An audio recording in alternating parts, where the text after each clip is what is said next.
शङ्करं शङ्कराचार्यं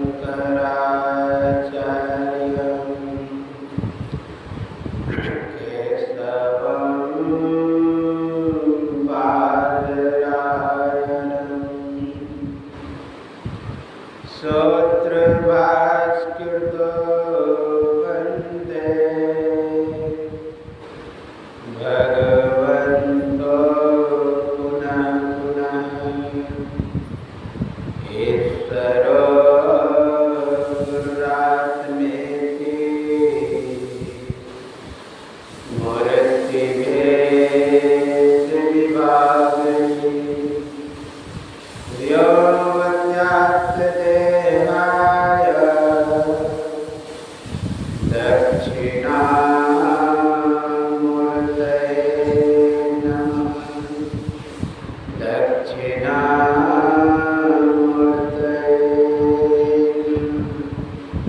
श्री सद्गुरु महाराज की जय। श्री सद्गुरु महाराज की जय। श्री सद्गुरु महाराज की जय। सर्वत्र रूप में विराजमान आराध्य देव को कोटि सनमन, व्यक्त रूप में यत्र तत्र अन्यत्र विराजमान संत जन, व्यक्तिजन, सज्जन वृंद, माता एवं धर्मशिला भक्तिमती बहनों के अंतस्थ विराजमान परमात्मा को मेरा नमन। अभी आप लोग यत्र तत्र से शारदीय नवरात्र ध्यान शिविर के आज प्रथम दिन के द्वितीय पाली के सत्संग में यत्र तत्र से एकत्र हुए हैं। उसमें सदग्रंथ रामचरित मानस 66 तृतीय सोपान अरण्य कांड से नवधा भक्ति पाठ सुनाया गया। सुबह आप लोग विस्तार से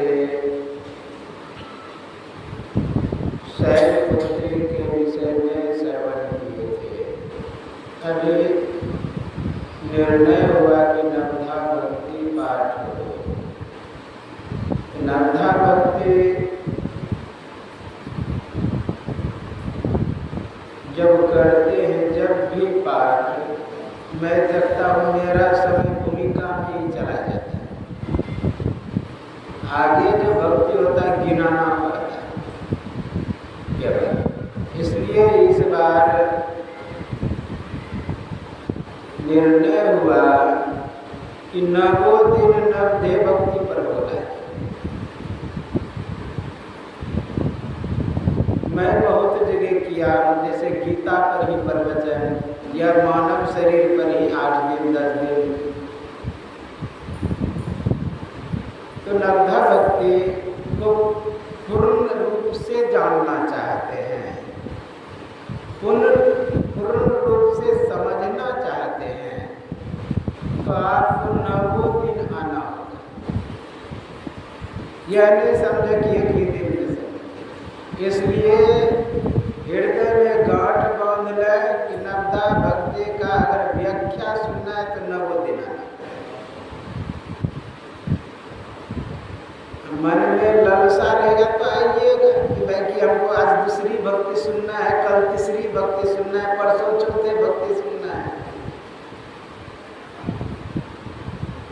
विद्यार्थी आता है पढ़ने के लिए, बीच में 1-2 दिन अगर गैप हो गया तो नहीं आगे समझ में आता है। इसलिए याद रखें कि 9 दिन हम लोगों को ध्यान और सत्संग में अगर 9 दिन आगे समझिए आपको प्रेम है, हाँ, और नहीं आए तो समझेंगे इधर उधर भी प्रेम है। भक्ति में कम प्रेम है, ध्यान में कम प्रेम है। अरे जिसे ध्यान में भक्ति में प्रेम होता है ना, आपको सीखना है तो गोपियों से सीखिए। ज्यों ही भगवान कृष्ण का मधुबन में बांसुरी बजी, जो जिस स्थिति में थी वहां से भाग चले।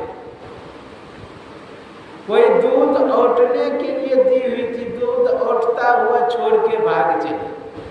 है हिम्मत, दूध औटने के लिए चढ़ाए है, चले सत्संग शुरू होने वाला है, सोचेंगे खराब हो जाएगा, दूध उतार दें उसके बाद जाएंगे। इसका मतलब दूध से प्रेम है, सत्संग से नहीं। रोटी पकने के लिए दिए हुए हैं, रोटी पकता हुआ छोड़ के भाग चले तवा पर छोड़ करके, तब समझिए प्रेम है। अगर रोटी उतारने के चक्कर में रहेंगे तो बंटवारा हो गया प्रेम।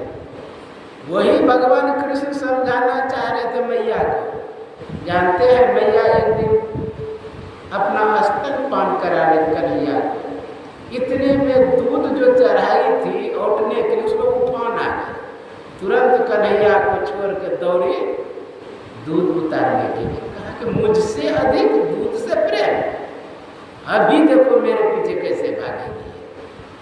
मुझे असंतुष्ट अवस्था में छोड़ के अतृप्त अवस्था में लिया डंडा, जितना मक्खन का मटका था ना सबको तोड़ दिया। इसीलिए बनाती है, दूध उठती है, सबको तोड़ दिया। जो भी बचा उस हंडे में थोड़ा थोड़ा दही, उसको ले जाके बंदरों को बाहर खिला रहे हैं। मैया जब अंदर आई देखती है कि सब टूटा हुआ, जरूर कन्हैया का काम है। बाहर जाके देखते बंदरों को खिला रहे, डंडा उठा है। कहा अब देखो मैया मेरे पीछे भागेगी, अब मेरे से प्रेम हुआ। दौरी पकड़ने के लिए आप लोग जानते हैं विस्तार से कहने का बात, भगवान कृष्ण उस मटके से, उस काम से छुड़ा करके अपने में लगाना चाहते हैं। लोग तो भजन आतुरी कीजिए और बात में दे, ऐसा नहीं लगाते हैं सिस्टम। कहते भजन आतुरी कीजिए, हाँ ये ऐसा नहीं, काम आतुरी कीजिए, घर गृहस्थी आतुरी कीजिए, लेकिन भक्ति में दे। क्या कहते हैं जानते हैं? कल करे सो आज कर नहीं कहता है, आज करे सो कल कर, कल करे सो परसों, क्योंकि समय बचा है परसों। जबकि संतों का आदेश है कल करे सो आज, आज करे सो अब पल में प्रलय होएगा, बहुरी करोगे कब। इसलिए हमें नवरात्र के शुभ अवसर पर संकल्प ले लेना चाहिए कि समय निकाल के हमें ध्यान सत्संग में भाग लेना है। संकल्प ले लेना चाहिए। और जानते हैं संकल्प में थोड़ा घर द्वार वाला गुस्सा भी जाए ना, फिर भी दोष नहीं लगेगा। जानते हैं संकल्प में दोष नहीं लगता, संकल्प पूरा करने की जगह। इसलिए संकल्प कर लीजिए कि 9 दिन तक हमें ध्यान और सत्संग में बैठना, अपना कल्याण। उसमें सद्ग्रंथ हम लोग पाठ श्रवण कर रहे थे, नवधा भक्ति।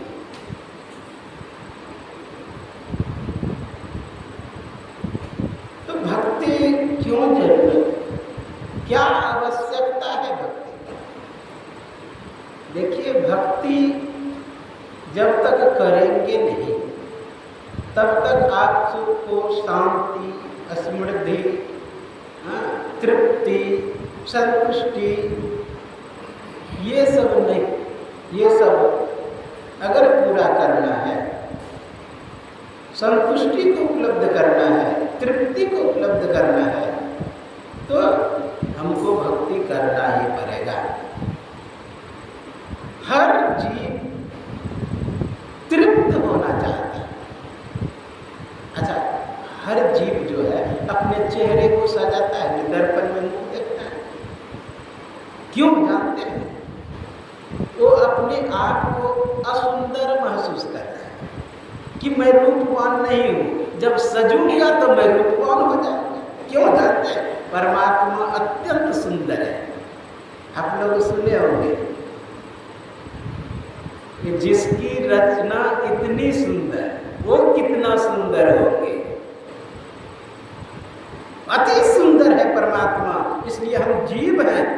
चाहते सुंदर हो जाए। हर व्यक्ति धन कमा करके तृप्त होना चाहता है, क्योंकि सबसे बड़े धनवान है परमात्मा, और जीव अतृप्त महसूस करता है, अपने आप को कमी महसूस करता है, इसलिए धन के पीछे दौड़ता है। जिस तरह जल भागता हुआ जाकर समुद्र में हो के तृप्त हो जाता है, उसी तरह यह जीवात्मा हर क्षेत्र में चाहता है मैं तृप्त हो जाऊं। लेकिन वस्तु, व्यक्ति, स्थान में तृप्ति नहीं है। तृप्त स्वरूप कौन है? परमात्मा। संतुष्ट स्वरूप कौन है? परमात्मा। सुख स्वरूप कौन है? परमात्मा। इसलिए रामचरितमानस में कहते हैं, अगर सुखी होना चाहते हो, तृप्त होना चाहते हो, संतुष्ट होना चाहते हो, तो तुम्हें भक्ति करना पड़ेगा। आप लोग सुने हैं ना, शिव अज सुख सनकादिक नारद, जय मुनि ब्रह्म विचार विशारद, सब कर मत खग नायक या भजिए राम पद पंकज। श्रुति पुराण सदग्रंथ कहाए, रघुपति भक्ति बिना सुख नहीं। अगर सुख चाहते हैं तो आपको भजन करना पड़ेगा, भक्ति करना पड़ेगा। कहेंगे कि सुख क्यों? क्योंकि दुखी है। दु का अर्थ होता है पृथ्वी। अखम मीन्स आकाश। पृथ्वी से लेकर आकाश पर्यंत जितने जीव है सभी को दुख होता है। और दुख इसलिए होता है कि भूख सताता है। भूख कहते हैं, भू मतलब पृथ्वी, कमिता का। पृथ्वी से लेकर आकाश पर्यंत जितने जीव है सभी को भूख लगता है। भूख कहने का मतलब यह ना समझे केवल जो पेट में चूहा घूमता है वही नहीं। भूख आंखों से भी लगता है, भूख कानों से भी लगता है, भूख नासिका से भी लगता है, भूख जिह्वा से भी लगता है। आहार क्या जानते हैं? जो भी चीज आप अंदर डाल रहे हैं वो आहार है। हिरण्य हरने धातु से शब्द बना है। हाँ? जो भी चीज आप हरण कर रहे हैं, तो आंख से रूप का हरण करते हैं, कान से शब्द का हरण करते हैं, जिह्वा से स्वाद का हरण करते हैं, नासिका से गंध का हरण करते हैं। ये सब हरने वाला बैठा हुआ है, हरण करने वाला। आहार, प्रतिहार। प्रतिहार मतलब समेटना होता है। आप लोग सुने हैं, जह जह मन बगी जाए तैसे तक चक फेरी फेरी ले आइए लगाइए, ये व्यापन, ये प्रतिहार व समेटना। उसी तरह हम लोग रूप को समेटते हैं, कान से शब्द को समेटते हैं, जिह्वा से स्वाद को ग्रहण करते हैं, नासिका से गंध को ग्रहण करते हैं। अच्छा, एक बात आप जानते हैं कि एक चना खाते हैं उसका रस पूरे शरीर में फैल जाता है। उसी तरह रूप भी आप डालेंगे ना, उसका प्रभाव पूरे शरीर पर पड़ेगा। कान से शब्द डालेंगे वह भी पूरे शरीर पर प्रभाव पड़ेगा। जिह्वा से स्वाद का कुछ भी डालेंगे तो वह पूरे शरीर पर, नासिका से गंध डालेंगे तो वह भी पूरे शरीर पर प्रभाव पड़ेगा। तो यह निश्चित है कि कुछ भी चाहना कर रहे हैं तो वह दुख है। दुख यानी दो मतलब पृथ्वी खम से आकाश, पृथ्वी से लेकर आकाश पर्यंत जितने जीव है सभी को दुख होता है, क्योंकि भूख सताता है। भूख का अर्थ मात्र समझ लीजिए आप चाहना। चाहना समझते हैं? कोई चीज की मांग। अच्छा, मांग क्यों होता है? जब मेरे अंदर नहीं हो, रिक्तता महसूस, खालीपन महसूस, व्यक्ति महसूस। आप किसी से 5 रुपये मांगते हैं, इसका मतलब 5 रुपये आपके पास नहीं है, उतना कमी है कोई चीज का, इसलिए आप मांग करते हैं। तो हम लोग चाहना जो भी है वही दुख का कारण है, और इसी के तृप्ति के लिए चाहिए भक्ति। भक्ति है क्या? हैं सीढ़ी को। गौर से सुनिए, भक्ति कहते हैं सीढ़ी। भक्त जो सीढ़ी पर चले, भगवंत लक्ष्य। आप लोग सुने होंगे भक्ति निसेनी मुक्ति की। निसेनी मतलब सीढ़ी, भक्ति निसेनी मुक्ति की। असंत चरे सब आए। जिन जिन मन आलस किया जन्म जन्म पछताए। जो आलस करेंगे वो जन्म जन्म तक पछताएंगे। आलस किया था कौन? आप लोग जानते हैं, खरहा और कछुआ वाला कहानी बचपन में पढ़े।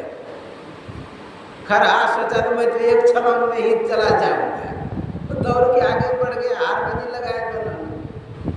अब कछुआ धीरे धीरे चल, तो सोच जो तेजी से चलता है वो जल्दी थकता है।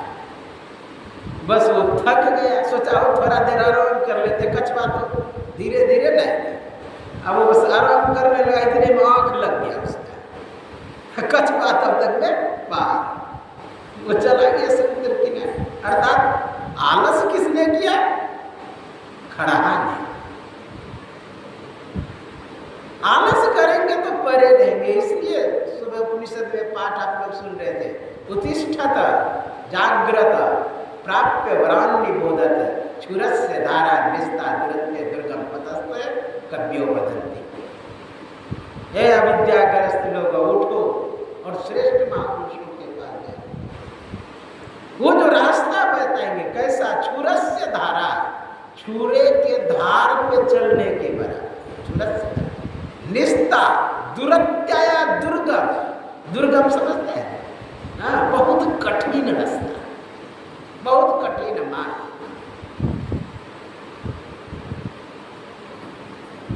हम लोग चारों धाम यात्रा कर रहे थे, एक पैरिया रास्ता पकड़ते थे, देख लेते थे ऊपर में जा रहा है रोड, जो 5 किलोमीटर में जाना है घूम करके, वो 1 ही किलोमीटर में चल लेते।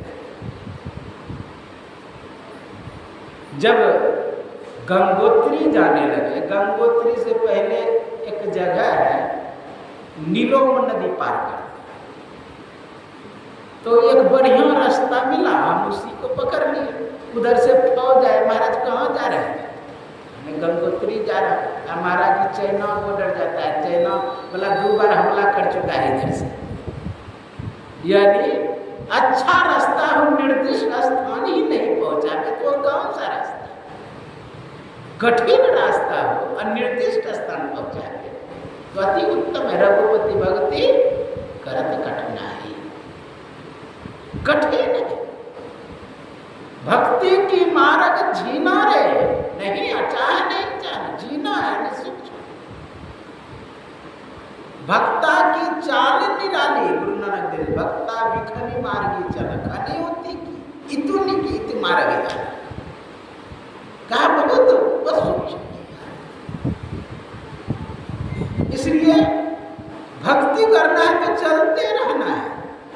आप लोग सुने हैं करत करत अभ्यास थे, सब दिन सुने। जरमत होत सुजान रसरी आवत जात दे सिलवर पर आने सा। बड़दराचार्य का कथा जानते हैं?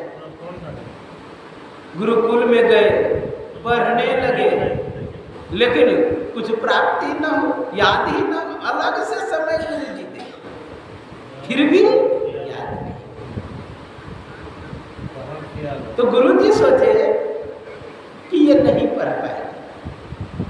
क्या कि देखो सुनो, तुम बोरा बस्ता समेट और जाओ घर, तुमसे नहीं होगा पढ़ाई। गुरु माता चना बांध दी कि रास्ते में खाए। होता क्या है, उधर घर की तरफ उसका पैरे नहीं बढ़े, मतलब जिस उद्देश्य के लिए गया था वो उद्देश्य नहीं पूर्ति हुआ तो कैसे मन लगेगा? अब पैर ही नहीं बढ़ा, फिर भी आदेश है, निकल गए। एक कुएं पर पहुंचे और सोचता है कि चना खा गए पानी भरने के लिए। जो ही पानी निकालते हैं बाल्टी से, वो घर्षण से देखता है रसरी आवत जाते सिर पर पत्थर पर भी निशान पड़ गए। और घड़ा जो एक बार गिरा दे न फट जाएगा। लेकिन उसको रखते रखते पत्थर पर भी गड्ढा हो गया।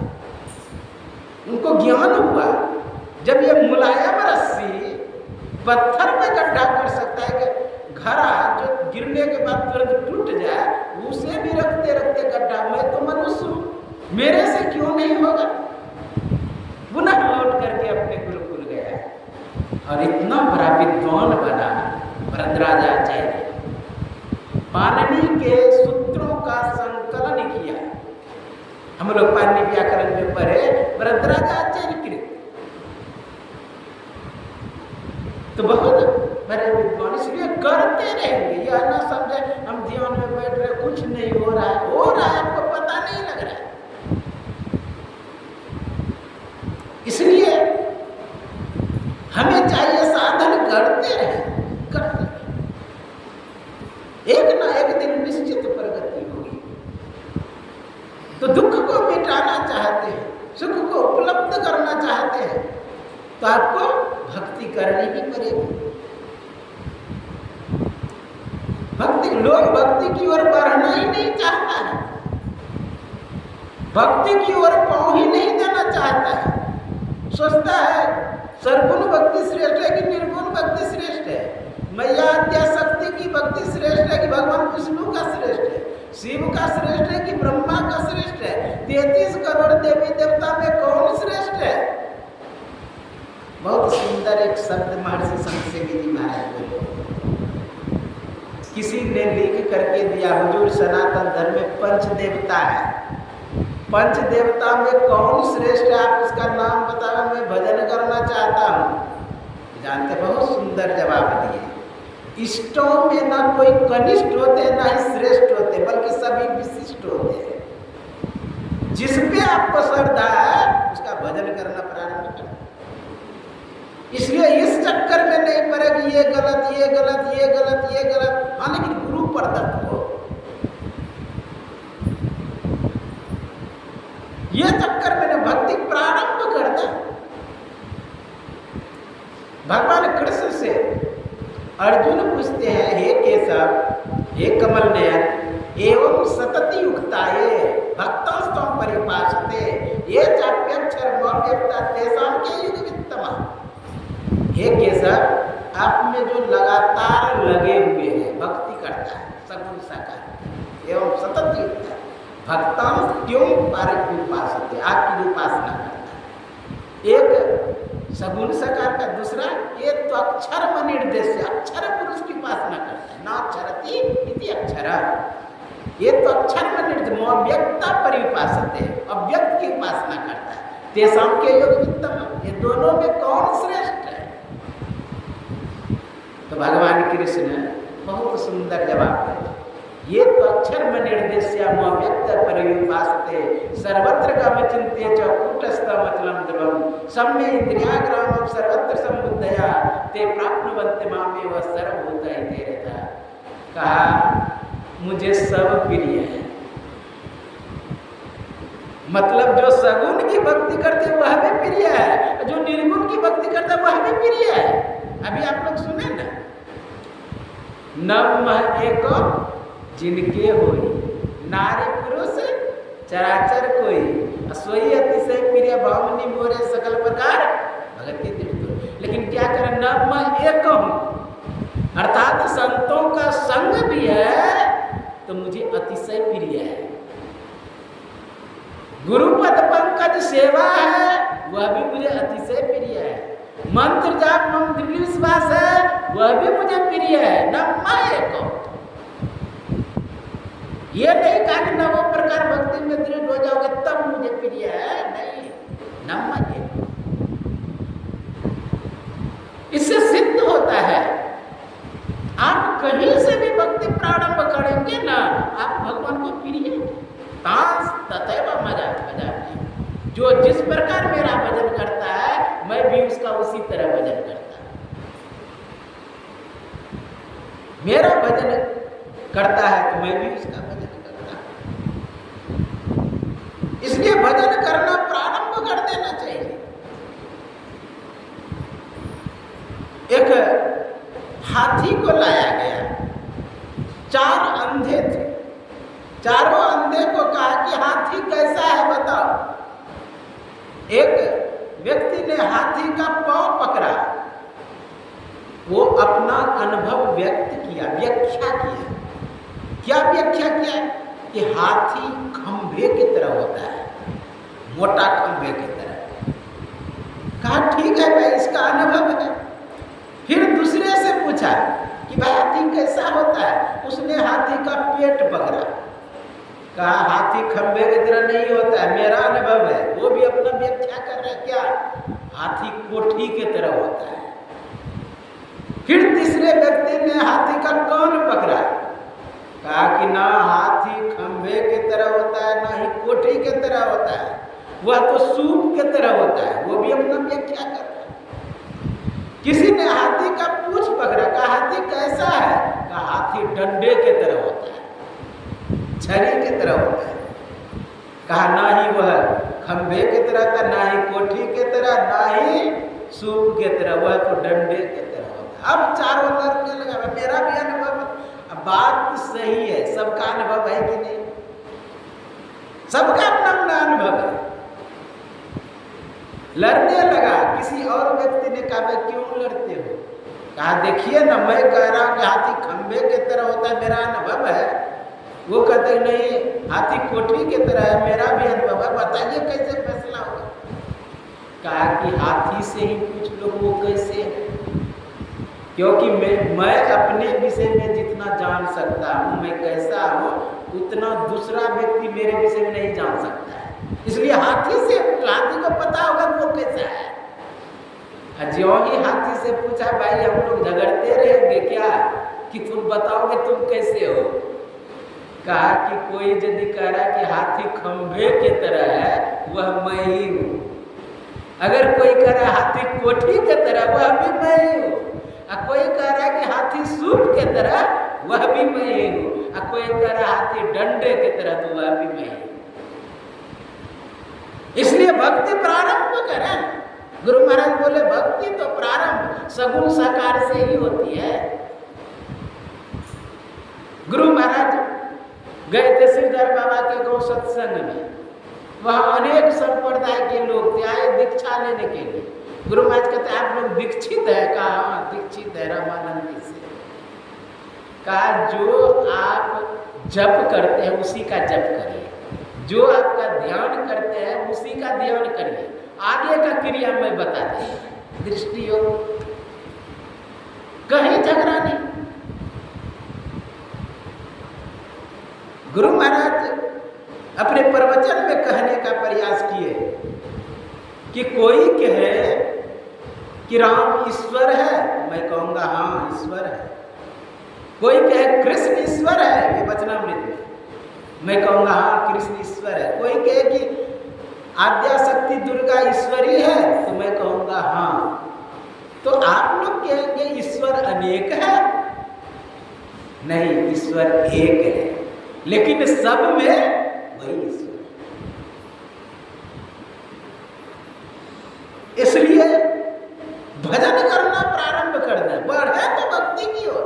हम लोग बढ़ना ही नहीं चाहते, बढ़ ही नहीं देना चाहते। विचार करिए, इतना ही सत्संगी है सरकंडा बदलिया में, मैं मानता हूँ गौशाला में भी ध्यान चल रहा है, ट्रस्ट में भी चल रहा है, लेकिन फिर भी क्या इस क्षेत्र में बदलिया सरकंडा इतना ही है? नहीं, बहुत है। मैं बहुतों के यहाँ गया भी हूँ, लेकिन सब नहीं बहुत करके भक्ति से प्रेम ही नहीं, बढ़ते ही नहीं।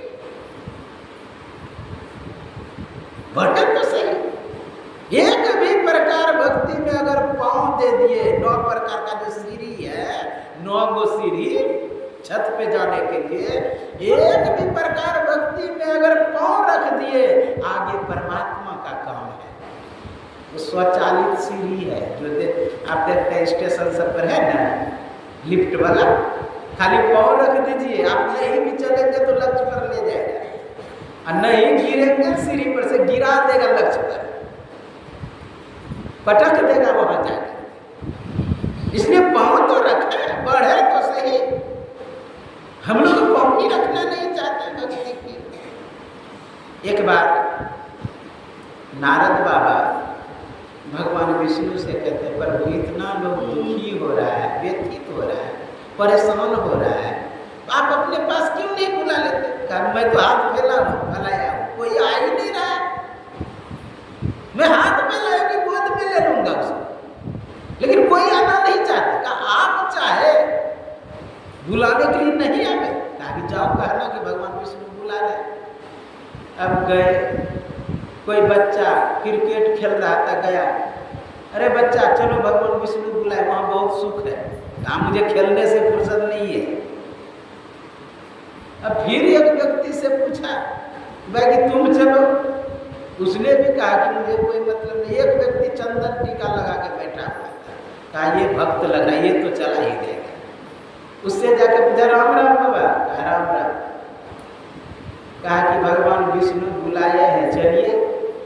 कहा कि मैं सोच रहा हूँ बेटा का विवाह कर लो, उसके बाद चला जाऊंगा। नारद बाबा लौट के चले गए, क्या करेंगे जब भक्त जमने के लिए तैयार नहीं है भगवान के पास। तब उनकी मर्जी। फिर दूसरे बार आया, बेटा का विवाह हो गया था। कहा राम राम बाबा, कहा राम राम। कहा बेटे का तो विवाह हो गया, अब चलिए। मैं सोचता हूँ पोते का मुख देख लो, उसके बाद जाओ। अब पोता भी हो गया, फिर आया ले जाने के लिए। कहा चलिए बाबा, पोता भी हो गया। आपको कोई नहीं दिखाई देता, और क्या हम ही दिखाई देते ले जाते।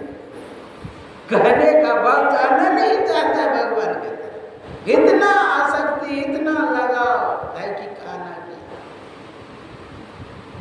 जिसमें जो आसक्त हो जाता है उसी के प्रति लगाव पैदा हो जाता है, आसक्ति पैदा हो जाता है। वही न बोले प्रेमानंद महाराज कुछ वैसा बयान दिया था। अब उस बयान के बाद में फिर एक बयान दिया कि कीचड़ में शुगर रहता है, कीचड़ से निकलना चाहेगा, उसको अच्छा वही लगता है। जो जिसमें है उसी में उसको अच्छा लगने लगता है, उसी को आनंद मानता है। लेकिन लोगों को पता है कि कीचड़ गंदगी है, खराबियां है, ज्ञानियों को पता है, तो हम लोग निकलना ही नहीं चाहते। एक पिता पुत्र में झगड़ा हुआ, पिता पुत्र में झगड़ा हुआ, पुत्र भाग गया घर छोड़ करके। पिता का गुस्सा ठंडा हुआ कुछ दिन में, तो दूसरे से कहा देखो जाकर के पुत्र से कहो कि पिता का गुस्सा ठंडा हो गया, इसलिए तुम घर की ओर आओ, घर लौट जाओ, एक कदम कम से कम घर की तरफ तुम बढ़ाओ। पिताजी 99 कदम बढ़ा करके तुम्हें ले आएंगे। अब गया, कहा कि सुनो तुम्हारे पिता का गुस्सा ठंडा हो गया है, इसलिए तुम चलो घर की तरफ, एक कदम कम से कम बढ़ाओ, पिताजी 99 कदम बढ़ा करके तुम्हें ले आएंगे। नालायक बेटा, कहा था कि तुम चलो, तो उसने कहा जब 99 कदम पिताजी बढ़ा सकते हैं, एक कदम क्यों नहीं बढ़ा सकते हैं? कहा भाई एक कदम ये संकेत कर रहा है तुम आने के लिए राजी हो, 100 कदम भी वो बढ़ा सकते हैं, लेकिन एक कदम घर की तरफ मुड़ रहे हो, ये संकेत कर रहा है तुम आने के लिए राजी। उसी तरह हम लोग परमात्मा का संतान है, परमात्मा हाथ फैला हुए 99 कदम बढ़ा करके वो ले आ सकते हैं, लेकिन हम पांव को बढ़ाना है एक कदम। जिस तरह सीढ़ी पर एक कदम रखेंगे निर्दिष्ट स्थान पहुंचा देगा, उसी तरह पांव बढ़ाएंगे भक्ति की ओर। पांव जो ही बढ़ाएंगे भगवान का काम है। सुरक्षा प्रदान करना, कवच का काम करना, सब भगवान का काम है। अच्छा विचार करिए, ध्रुव घर से निकला, यहां तक ठीक, कब निकला? 12 बजे रात में निकला। कौन सुरक्षा प्रदान कर रहा था जानवरों से? जानते हैं, एक जब निकल रहे थे तो राजसी पोशाक था और चोर ने पकड़ लिया उसको। कहे कहाँ जा रहा है? कहा मैं भगवान विष्णु को खोजने जा रहा हूँ, मेरी माँ बोली है कि जंगल में रहते हैं, आप लोग देखे हैं? कहा कि हाँ देखा हूँ, दे दूंगा, लेकिन ये मुकुट उतारो, ये पोशाक उतारो तब दे देंगे। बता देंगे। ले लो ये पोशाक, ये मुकुट भी ले लो, लेकिन मुझे भगवान विष्णु का पता हो। कहा चलो मैं बताता, सब चीज ले लिया, अब पहाड़ पर से ले जाके फेंक दिया इसको, फेंक दिया। जानते भगवान विष्णु की प्रिया लक्ष्मी माँ, जो बाद में ध्रुव ने पूछा आप कौन है, तो कहा कि मैं विष्णु प्रिया, तो गोद में लेकर के सीधा रख दी, पानी पिलाई माता। कहा माँ तुम कौन हो, इतना बड़े जंगल में क्या कर रहे? कहा मैं विष्णु प्रिया। कहा इसका मतलब विष्णु का प्रिया, आपको विष्णु का जरूर पता हो। कहा अरे कोई विष्णु प्रिया होने से विष्णु का पता थोड़े जानता है, अरे तुम बालक हो, अभी लौट जाओ घर, तुम्हारा खेलने कूदने का समय है, इसलिए लौट जाओ। लेकिन नहीं लौट, और आगे बहुत सी विपत्तियां आई, लेकिन किसने सुरक्षा का काम किया? भगवान। आप बढ़े तो सही। मैं अमरनाथ यात्रा गया, पैसा 500 रुपया था, वो भी सर्व धर्म समन्वय पुस्तक में रखे थे। अब कोई महात्मा को पसंद आया पुस्तक दे दिए। अब पैसा एक भी नहीं।